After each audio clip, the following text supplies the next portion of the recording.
Hey everybody, how are you today? It's me, Mrs. Snook. So today is Wednesday, December 9th, and what we're going to be talking about today is the rest of Chapter 7, Section 2. So make sure that you're reading that in the book, make sure that you're staying up on your assignments. We're almost here at the end, guys. Hang in there. You can do this. The year is almost over. So we talked last time about the Spanish-American War, and I want you to think back about what's happening. So remember, this is the war the United States is fighting against Spain. And we're fighting it for several reasons. Supposedly because we're feeling bad for the people of Cuba and how they've been fighting for their independence for years, first led by a man by the name of Jose Marti, who failed unsuccessfully to lead a revolution against Spain to get Cuba its freedom. Spain has turned to using, remember this man by the name of General Weyler, the butcher, who was coming in and attacking women and children and babies and literally butchering them and putting them in concentration camps. And remember, Americans are really stirred up to help because of yellow journalism, when the news has been exaggerated and sensationalized to sell papers. Sometimes it's just the headline. That's something that William Randolph Hearst and Joseph Pulitzer would often do as they were competing against each other to sell papers. But other times the entire story was fabricated so that it turned into true fake news. Remember, we talked last time about how there's a difference between the fact that all news does have a bias, where someone has a perspective on an issue compared to, and perhaps they lean towards the left of the Democratic Party, or the right and the Conservative Party. So left would be Democrats, right would be Republicans, and actually having fake news where they've just made it all up and it's more like clickbait or the National Enquirer or something like that.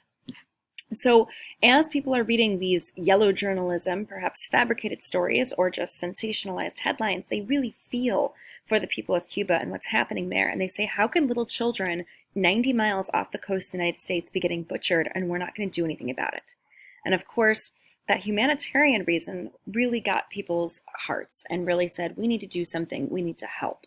But also it was about perhaps spreading democracy or having a new frontier or gaining more land so that we could build a naval base there to protect the United States from a mainland attack. Other people were interested, of course, because of just more land is power. And not to mention the fact that there's an economic advantage there, right? Because we had a lot of American businessmen who were growing sugarcane and such and getting wealthy off of, growing all of these different crops in Cuba and paying their, workers low wages. So you've got the political reason, right, about gaining more land, prestige, respect, and also perhaps military base. The economic reason, right, that it's a new market to sell goods to if we controlled this territory. Plus, it's cheap resources. It's making us a lot of wealth because we can't grow the sugarcane here. It's a very similar story to Hawaii. And then in terms of social reasons, perhaps it's spread democracy. Perhaps it's a humanitarian reason of helping others, so that we sympathize with their cause because we fought an American Revolution against the British and now they're fighting against the Spanish. Perhaps it's to make sure that they're not tortured in terms of humanitarian thoughts. Some people wanted to go there and spread Christianity because many of these people were not Christian. Some people bought into social Darwinism and white man's burden, that we had to go there because, well, it's our duty to help others because Anglo-Saxonism is a superior way of life and we should spread our culture to them, or on more of a social Darwinist front. But for these various reasons, we wanted to go to war. And remember, what the thing that's really going to bring about this war, which is going to be a very short war. It starts in April of 1898, and it's only going to go to the end of August of 1898. So we're talking about just a very short period of time that we're actually at war with Spain. As you're starting to work on your newspaper project, remember I shortened the requirements. It didn't seem like a ton of you were excited about that. I know that you would have liked it if I just canceled the project, but I'm not going to just go ahead and get rid of it altogether. As I said before, you still have to have a grade that's based off of multiple assessments. If I pretty much just based your grade off of how you do on a test, for some of you that's fine. For some of you it's not fine. So test and homework isn't really going to cut it. And so a project is another way to really kind of even out your grade. And most of you, if you do your work, you should do just fine. This is a lot easier than a thesis writing. You don't have to include any documents really or anything like that. It's not really any different than doing like a book report that you've done for years and years in school as you're writing 2 newspaper articles about, one progressive event, one imperialist event, and then going ahead and having the editorial feature with a whole 3 pictures making a bibliography works cited page, posting it to Padlet, turning it in Classroom. But if you need help, have questions, please let me know. It's my job to help you, and I'd be happy to. So this war goes on for a very short period of time, and many of you might choose to write about it and choose 1898 as your year of focus, or maybe 1893 when the U.S. took, Hawaii, or whatever you choose. Check out those timelines I posted. So the thing that actually really leads us to going to war was, well, there was a change first off, right? We said that Grover Cleveland, the outgoing president, was anti-imperialism. He's like, no, there's no way you can convince me that conquering another group of people is morally right. So he was not into that at all. Once McKinley came into office, though, he was much more of an imperial president and was like, okay, I don't have a problem with that. And the thing that's really going to change, remember, is it's really all about the American business people who are living in Cuba. And as they report that violence has increased and people are getting attacked and the butcher is out of control, there was a fear for these people's safety. The logical conclusion would have been like, well, if you're scared, you're an American. You're in a country basically in a civil war. Get the heck out of Dodge. But they wouldn't leave. They wouldn't leave their profits. So President McKinley, remember, had sent in the battleship, the USS Maine, to basically be in the harbor of Havana outside of Cuba and said, if you need help, we'll evacuate you. And then boom, right? The ship blows up. 254 men die. And of course, there becomes this big thought that perhaps the Spanish were behind it, especially because of the newspaper articles, very sensationalized by William Randolph Hearst and Joseph Pulitzer. And that's kind of the last straw, which leads us to war. Now, the funny thing is, if you're watching the McKinley clip in your president videos, they talk about how it wasn't, a problem by the Spanish. It's not that the Spanish were behind this. It was a problem, we think, with the boiler on the ship. So it was a mechanical failure, and the boiler basically exploded. It was too close to the coal, and then boom, everybody went up and died very quickly, and there wasn't really much to be done. So it was just a pure accident. And it's what's going to really be the last straw, which leads us to war. But it's a kind of poor excuse. Yes, you don't want to see people die anywhere, but it's not like the U.S. really investigated the cause at all. We were very quick to jump to war, which means there were a lot of war hawks. And if you're taking a look at this political cartoon here, this really kind of sums things up well. And this cartoon, I'm hoping you realize, is a Spanish cartoon, okay? Check it out. See how it even says, it's got Cuba, but I'm hoping you realize that it's not written in English. You can see it down a couple of words at the top and a couple of words at the bottom, as it's not written in English. This is from the Spanish perspective. And the Spanish really saw us as this money-hungry imperialist power who was trying to compete with Britain and France and Germany and Spain and all these other European powers. And we wanted to get, our piece of the pie. And we looked at Cuba as a vulnerable country, and since they were already fighting this civil war against Spain, and Spain was struggling to put down this rebellion, and it had for years, that we were going to basically play this role as the innocent party, as if we were going to help them, but in reality, we wanted the land for ourselves. They kind of saw through our ulterior motives, even though the Spanish people did not. And so it's an interesting political cartoon. They obviously portray us as a bit of a monster ready to step on and attack Cuba in that cartoon. And scarily enough, it was actually pretty accurate. So this war is going to be interesting. Even though we claim we're fighting a war to help the Cuban people get their independence, we don't just fight in Cuba. No, since we're technically at war with Spain, we fight in many of Spain's colonies. In fact, we take the war to Puerto Rico, Guam, and the Philippines, which are several of the Spanish territories. But no fighting actually takes place in the United States or in Spain. And we're pretty lucky, in fact, that there was no fighting in the mainland U.S. or, in Spain itself. That obviously would have turned into a much bigger conflict. It would have dragged on. And honestly, our Army and our Navy really were not able to fight in such a huge capacity at that point. Since we had used this foreign policy tactic of isolationism for years, we had a standing army, meaning that if someone had attacked the United States, we had a small army, but we didn't have a huge army. There was no draft in place or ongoing recruitment policy. There was no real focus on building up new military weapons constantly. And so our army was pretty small. In fact, as we start this war, it's going to be difficult. We're going to have to call up on volunteers and have kind of a makeshift crew that we haphazardly set to kind of train in very brutal conditions, and they won't even have enough supplies, and then we're just going to ship them off. Like, okay, it's been 2 weeks, you're all trained up, get the heck out of here.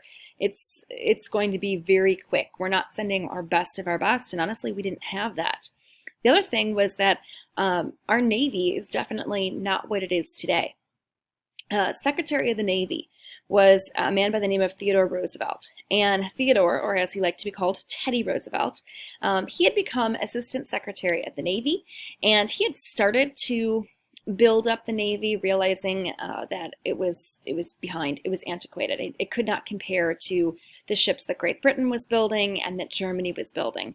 And so he'd started to kind of build up a bit of our naval battleships, but still, we're not going to really be able to compare with the rest of the world. Luckily, the only thing that we really had going for us was that our Navy was at least better than the Spanish. And eventually, in the next several years, we're going to really, after this war, start to continue to build up our Navy. So let's talk about some of the actual battles. And if you notice, the other fact I had on here was that 460 Americans actually die in this very short battle between April, I should really say short war, between April and August as they're fighting in Puerto Rico, Guam, the Philippines, and on Cuba. The rest of the people all die of disease. And for the most part, it's because they're not used to the climate. They're not used to the conditions. Some of them die aboard the ship. Some of them, die from lack of food. But it's more so, a lot of it is they actually get sick while they're in training camps, a lot of it.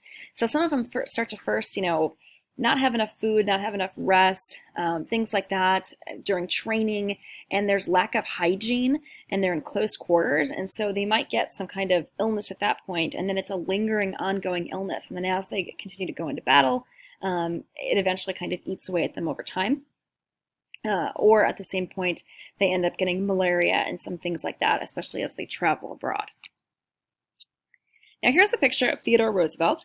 You're going to be watching his president clip on Friday, and if you've fallen behind on your president clips, now is the time to catch up because they're due next Wednesday. Ideally in class, we normally watch these all in class and talk and discuss them, and you get a feel for who each president is, and you write down the 5 facts or 10 facts on each one, and then you give them a rating and explain why, and we talk about it. This year's different. If your computer sucks and you have a really hard time with the internet and you can't download those video clips, watch a different video clip on YouTube.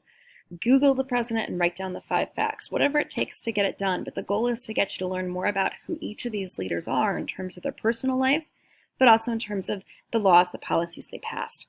So you'll be learning more about Teddy Roosevelt on Friday when you watch his president clip, because after the Spanish-American War, and he becomes a hero during it, he'll eventually go on to become president as well. And he was one of those war hawks that I had mentioned. He was somebody who was eager for war. He was, if anything, I would say bored. He had these visions of grandeur, that America was just the best country in the world, which is awesome, to have that sense of patriotism and that optimism. And he was quite the character, and manipulative and outgoing and well-educated and a daredevil and really a people person and a talker, and there's so much to be said about him. A lot of people would consider him to be one of the great presidents in American history. And he said, I should welcome almost any war, for I think this country needs one. He thought that wars were times that brought people together, that they realized that instead of fighting each other, they should come together as a nation to fight a common enemy, that America had been apart for too long in the years post-Civil War, and people saw each other differently in terms of economic class, race, things of that nature, and different policies, or they saw themselves as a northerner versus southerner and things like that. And it was time to come together as one group. And so he leaves his position. So we have to understand, as Secretary of the Navy, as Assistant Secretary, he advised President McKinley. He was good friends with him. He had a cushy job. There was no chance he was going to have to go to war. There was no draft. This was purely volunteers. Yet he says, I want to go fight. And he volunteers to be in charge of this ragtag group called the Rough Riders, which is going to be made up of athletes and cowboys and police officers. And he volunteers to kind of be in charge of this group. And he says, let me go fight. I'm desperate to fight. I want to win. I really think that I can make a difference here. And he basically quits his job as Secretary of the Navy and he starts training these men. And as I said, some of these men, all of them are volunteers. So all of them are ex-police officers, cowboys, sheriffs, had served in the military, a few of them, kind of a ragtag kind of group.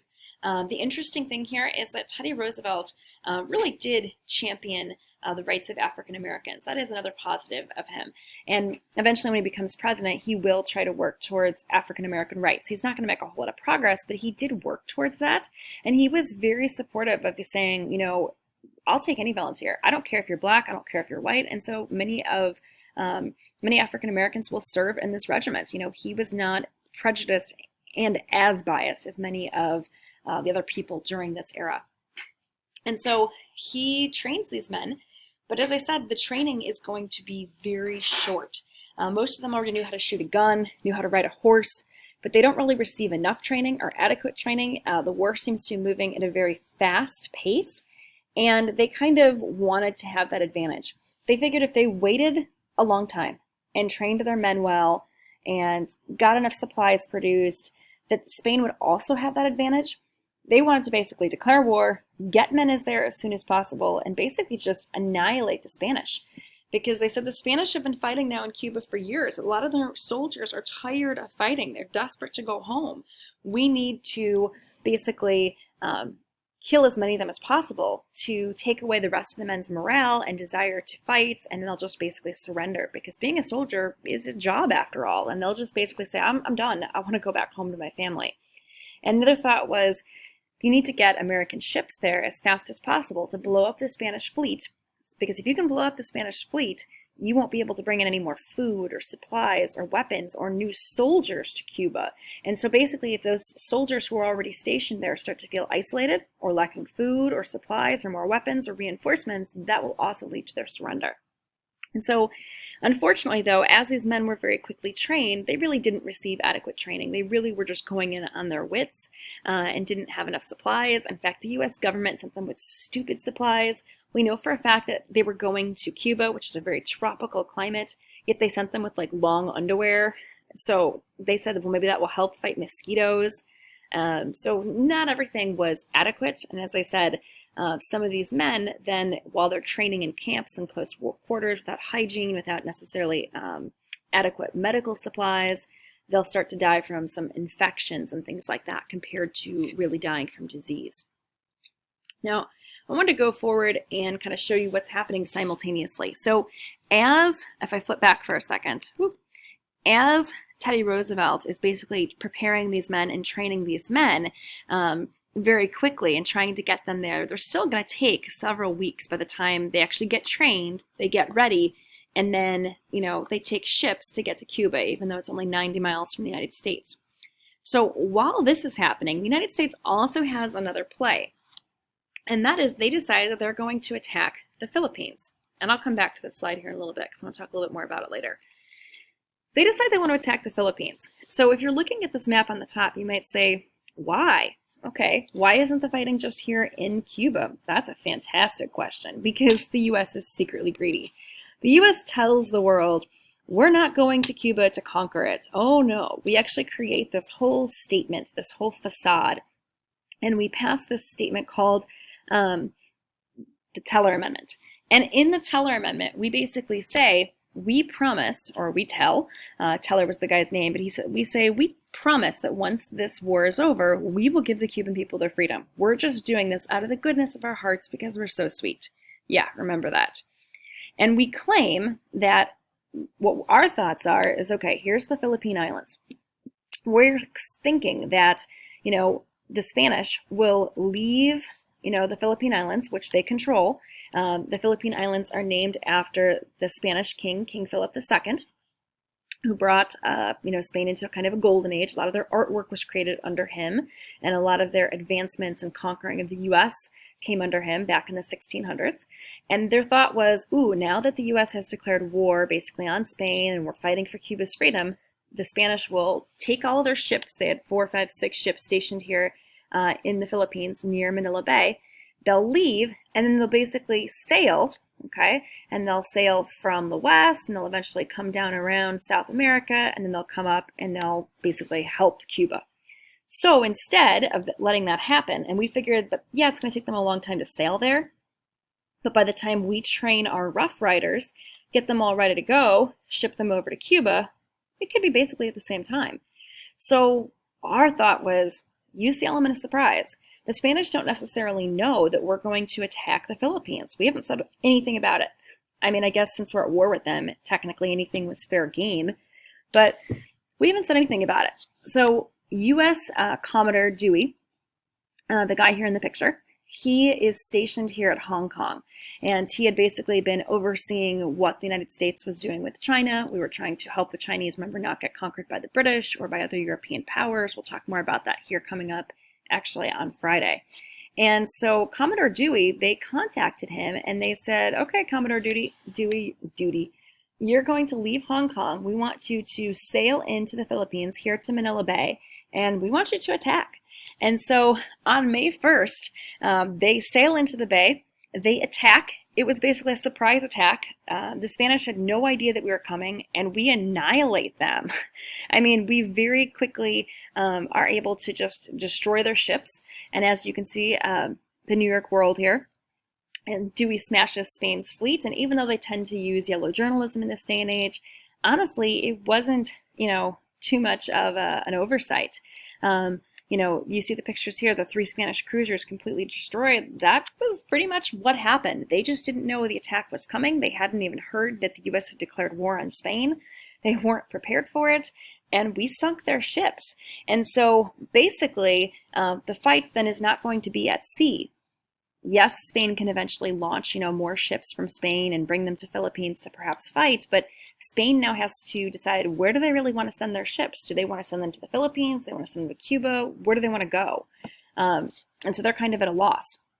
There are Spanish, soldiers who are stationed on the Philippines, but the United States finds out that there is basically this Filipino rebel by the name of Emilio Aguinaldo. And he had been fighting for years to get basically freedom for the Filipino people. So we contact him, and Dewey sends him a message, which basically says, we will help you get your independence from the Philippines. Work with us. It's going to take us a while to get together, 20, 30,000 troops to send them your way and send more ships. Can you fight the good fight until we get there? And he says, of course we can. And so basically, in a huge rebellion effort, the Filipino people rise up, and they're fighting against, the Spanish with the help of the American Navy who was on board those ships until reinforcements come. But our first kind of surprise strike is very successful, so to speak. Now, as this kind of attack is happening, we'll kind of shift back and talk about what's happening in Cuba. So what's happening in Cuba is that the U.S. is going to land there. And as the U.S. lands in Cuba, we're going to have to kind of not land on the side of the island that we would like in Santiago Bay, because that's where the Cubans are kind of waiting for us in the harbor. And they've got, their ships ready to attack. And we want to not have a huge naval battle right away. We want to basically be able to land men onto the island, drop them off, so to speak, and then you can kind of have your naval battle. But we want to get our forces onto the island. And so we're going to see that the Rough Riders in particular, as they're led by Roosevelt, their goal is going to be they're going to be trying to take San Juan Hill. Another group of men, a lot of African-American fighters, as I said, are going to be in that unit, part of the 9th and 10th Cavalry Regiment. They're going to be trying to take Kettle Hill. In fact, about 1/4 of the American troops fighting in Cuba were African Americans. They eventually will go on to get medals of honor for their bravery. And if you're trying to take a hill, the reason for it, remember, is because you want the high ground. You want to be able to see from up high where the enemy is located down below. You want to be able to shoot down at them. It's going to be a tough battle. Teddy Roosevelt proves his bravery. He goes up the hill, faces bullets coming at him. Not even all of his men follow him. Supposedly, they didn't hear his call of charge. Maybe some of them were chicken. But eventually, he does get his Rough Rider crew to basically follow him, and they go up the hill, and they're able to take one after another. And it's going to be quick victories on the part of the Americans, even though they're not trained, partially because the Spanish soldiers are tired of fighting. partially because they also have the Cuban people fighting along with them. So that really helps because it's really increased the size of your army. And so we're going to continue to see some more battles outside of Cuba, as Spain sends in kind of reinforcement ships. But even though our Navy perhaps is not the best in the world, it is still better than Spain's Navy. And we've already basically taken out their entire Navy at the Philippines. They didn't really have any ships or soldiers stationed at Puerto Rico and Guam. And, we're going to continue to really, be able to fight them off in Cuba and win some key battles here outside.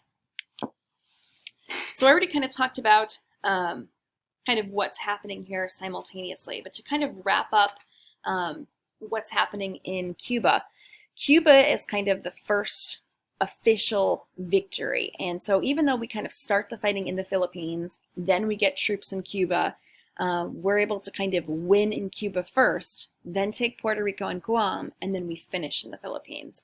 It's kind of an interesting tactic as things are kind of happening at the same time. We're finally able to take, as I said, that San Juan Hill and that Kettle Hill, led by the Rough Riders and those two black regiments. We fight this very decisive battle in Santiago, in the capital, on July 3rd of 1898. Where not only have we taken the high ground, we're having, victories on land, but we're also having very decisive victories at sea. We're able to destroy a huge part of Spain's Caribbean fleet, and then we're able to set up a naval blockade to try to make sure that they can't get any more supplies to their men.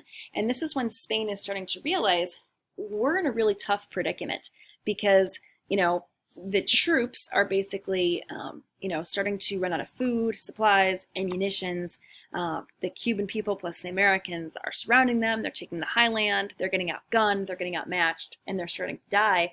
And now that there is a blockade set up, and a lot of the Spanish ships are starting to go down, the Spanish aren't able to get in and bring in any more supplies. So we kind of declare basically a victory in Cuba, so to speak, because our blockade is holding. We leave Cuba, and very close to Cuba is Puerto Rico, and we decide that we're going to basically take Puerto Rico because why not? That's a Spanish territory, and we basically want it. So we're kind of showing our cards, our hand at that point, that we really are focused on imperialism.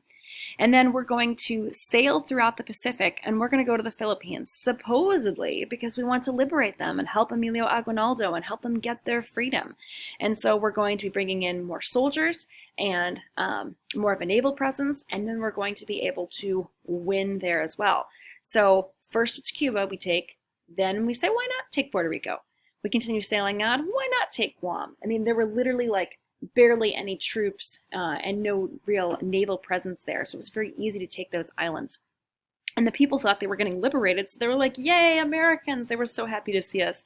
And then we win in the Philippines as well. And so by August 12th, there is an armistice signed, which basically means ceasefire. The people are getting annihilated. The soldiers refuse to fight anymore. And so it's time to basically make some kind of peace treaty to officially end this war. When we're looking at the war itself, we know that about 400 soldiers had died in battle from bullet wounds, 5,000 died from malaria, typhoid fever, or dysentery. And the war in total only lasted 113 days. And this is what really made the rest of the world start to take notice of us.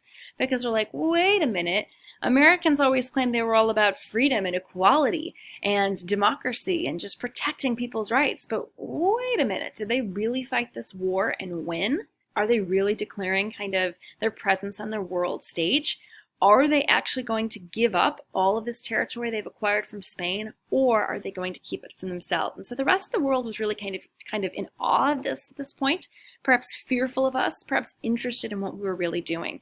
And as I said before, it definitely united the American people. We were behind this war for the most part. We loved that we were fighting. People totally bought into it. You had a few anti-imperialists out there and a few anti-war people, but most people bought into the reasons, either because they supported the economic true reasons of going to war or because they supported the humanitarian reasons. Like, nobody wants to hear a story of children getting butchered, and they're going to feel that we need to go in and defend and help them.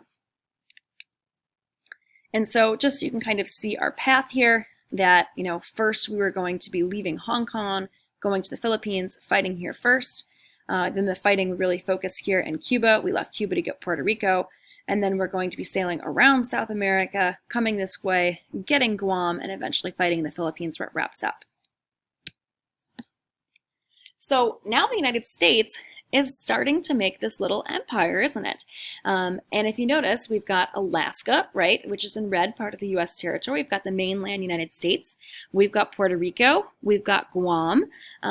And we've, of course, got the Philippines. And you're starting to see that we've got Hawaii. And we're starting to claim all these other little possessions in the Pacific as ours. So we're really starting to make this empire. And the question is, are we going to, let this land go? Or are we going to keep it? In December of 1898, after just a few months, we meet with the Spanish officials outside of Paris, and we create the Treaty of Paris of 1898. So that's the name of the peace treaty that officially ends the war. It officially dissolves or ends the Spanish Empire, and we basically take over the Spanish territories. Puerto Rico and Guam were just given to the United States. They're like, look, we'll just give those to you. We didn't really have any military presence there. You get it. Cuba, they didn't obviously want to give up, but they're like, yeah, you clearly won. Now, the Philippines was interesting. They realized that the Philippines were kind of their crown jewel, that they were making a fortune from the Philippines in terms of, profits coming in from there because of the crops that were grown. And it was, the namesake that went back to King Philip II. They didn't want to give it up. They felt like the fighting there could have continued. And so they say, you can have it. We'll stop fighting, but you have to pay us $20 million for it. And we agreed. We're like, fine, we'll pay it for you. And that should have been a red flag right there. Why would we pay $20 million to get another country its freedom? Clearly, we had designs on the Philippines, and we were planning on keeping it, even though we really didn't say it. But many countries around the globe start to suspect that at that point, because nobody pays $20 million for a land that they're planning on setting free. We weren't that wealthy.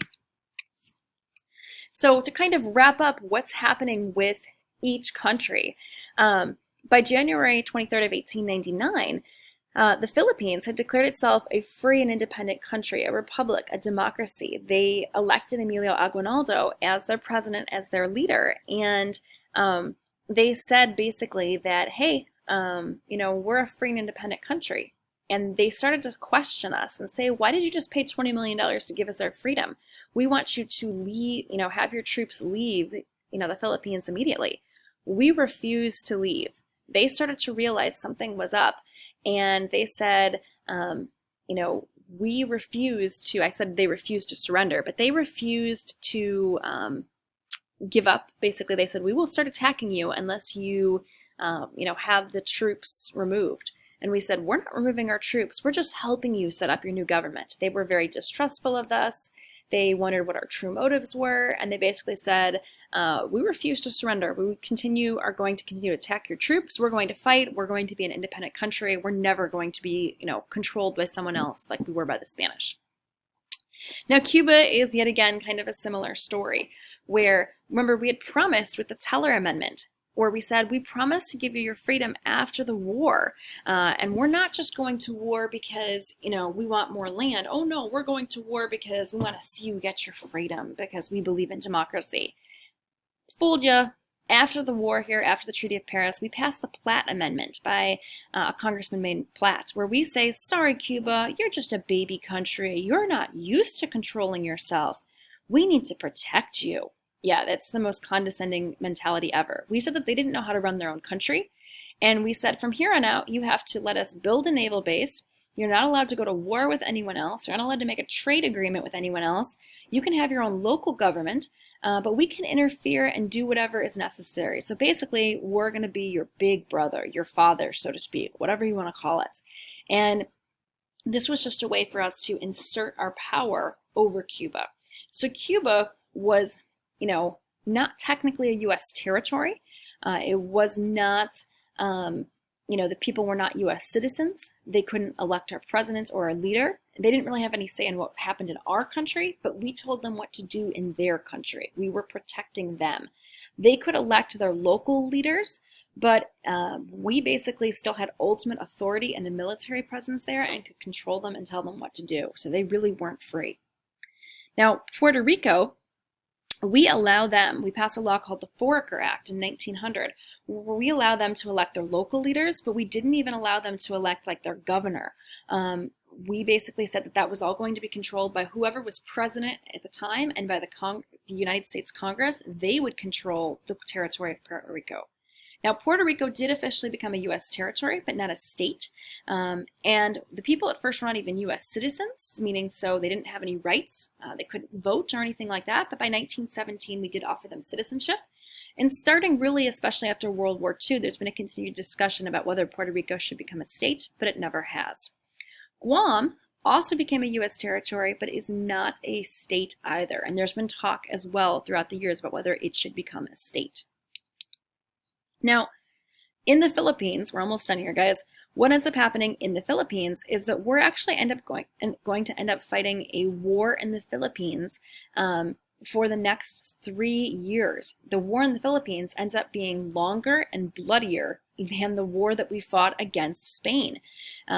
It's going to actually launch a huge debate over annexation in the United States, because you're going to have people like William Jennings Bryan and Andrew Carnegie and Jane Addams and Sam Gompers, all these people who say, are you crazy? Imperialism is wrong. These poor people in the Philippines fought and died for their freedom against Spain, and now we're just conquering them as well. What we're doing is wrong. We just paid $20 million basically to conquer another group of people. No, we're not technically enslaving them, but we're going to steal their resources and hire them to work in American factories and pay them very low wages. So basically create sweatshops. And that's not what the Filipinos want. They want independence. They've created a new country. They've, elected Emilio Aguinaldo as their leader. This would have been like in the American Revolution if we would have gotten our freedom from Britain, and then the French would have been like, hey, by the way, we helped you guys get your freedom and now we're going to conquer you. We'd be like, what? So the United States ends up sending in 126,000 troops. And honestly, we act like Spain. We act like the butcher. We send women, men, and children to concentration camps. We kill many people. We do terrible things.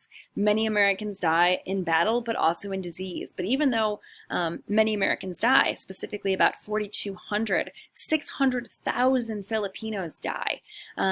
And it is a brutal battle that goes on for nearly 3 years until eventually they're forced to surrender. And we conquer and control these people all the way until 1946, when we finally give them their freedom after World War II. So, after the war, it's very clear that the United States is a world power, since we now have Puerto Rico and Guam as territories. We've annexed the Philippines, and we are a protectorate of Cuba. McKinley was a successful president in terms of imperialism, but he is going to get assassinated by Leon Czolgosz at the end of his term, an anarchist kind of immigrant, and eventually Teddy Roosevelt becomes president. That's it for Section 2, guys. Have a great day.